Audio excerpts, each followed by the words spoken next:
17.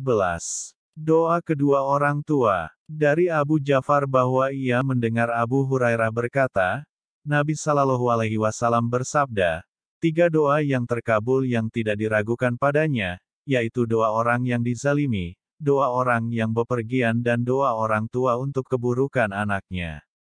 Hasan li Ghairihi. Diriwayatkan Abu Dawud, Kitab Salah. Bab Ad-2 Bizahril Gaib, 1536, At-Tirmizi, Kitab Al-Bir Wasilah. Bab Maja'a fi Dawatil Walidain, 1905, Ibnu Majah, Kitab Ad-2a. Bab Dawatul Walid, 3862. Ini diperkuat oleh hadits Uqbah bin Amir yang diriwayatkan Ahmad, 4/154. Lihat Sahihah, 596. Kandungan hadits. 1. Doa orang yang dizalimi tidak akan ditolak, baik dia muslim atau kafir. 2. Doa musafir mustajab karena ia berdoa kepada Allah dengan hati yang luluh. 3. Hak kedua orang tua terhadap anak merupakan hak hamba yang paling utama untuk dipenuhi.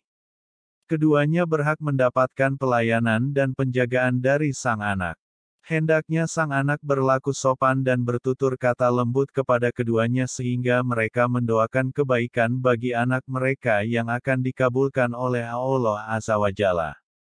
Dari Abu Hurairah, ia berkata, Rasulullah Shallallahu Alaihi Wasallam bersabda, tidak ada bayi yang berbicara dalam buayan kecuali Isa putra Maryam dan Jural. Lalu ada yang bertanya, wahai Rasulullah, siapa itu Juraij? Beliau menjawab, Juraij adalah seorang rahib yang senantiasa berada di rumah peribadahannya. Lalu ada seorang penggembala yang menggembala sapinya mondar-mandir di bawah tempat peribadahannya. Dan ada juga seorang wanita dari suatu desa berulang kali menemui penggembala itu. Suatu hari datanglah ibu Juraij dan memanggilnya, wahai Juraij. Juraij ketika itu sedang salat. Dia lalu bertanya dalam hatinya, ibuku atau salatku? Rupanya ia mengutamakan salatnya. Ibunya memanggil untuk kedua kalinya. Juraij bertanya lagi dalam hatinya, ibuku atau salatku? Rupanya ia mengutamakan salatnya. Ibunya memanggil untuk ketiga kalinya. Juraij bertanya lagi dalam hatinya, ibuku atau salatku? Rupanya ia masih tetap mengutamakan salatnya. Ketika sudah tidak menjawab panggilan itu, ibunya berkata, semoga Allah tidak mematikanmu wahai Juraij hingga wajahmu dipertontonkan di depan para pelacur. Lalu ibunya pun pergi. Kemudian wanita tadi dibawa menghadap raja dalam keadaan sudah melahirkan.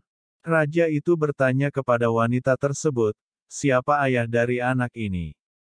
Juraij, jawab wanita itu.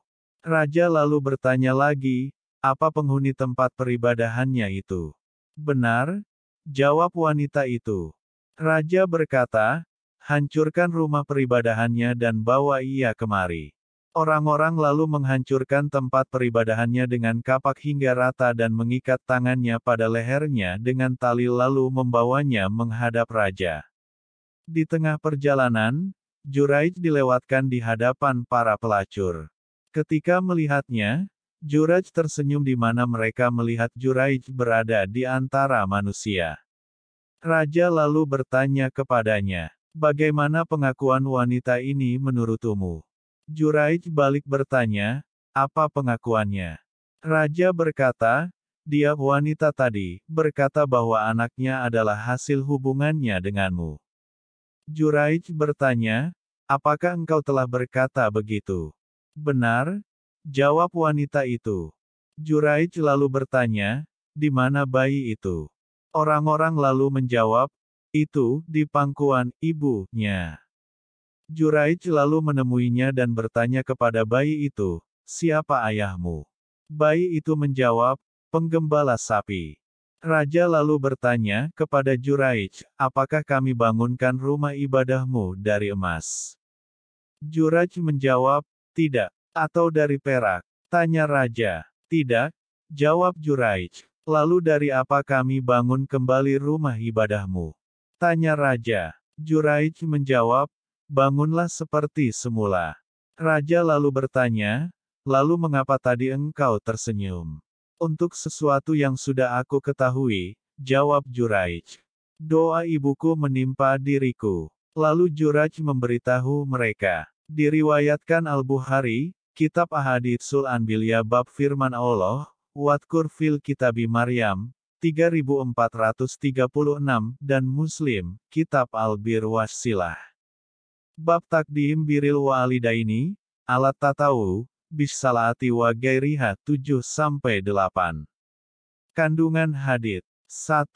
Keagungan berbakti kepada orang tua, penegasan keutamaan hak ibu terhadap anak dan penjelasan bahwa doanya merupakan doa yang mustajab. 2. Penetapan adanya karamah wali dan hal ini merupakan mazhab Ahlus Sunnah berbeda dengan mazhab Mu'tazilah. 3. Anjuran agar berwudu dan melaksanakan salat ketika hendak meminta suatu perkara yang penting kepada Allah.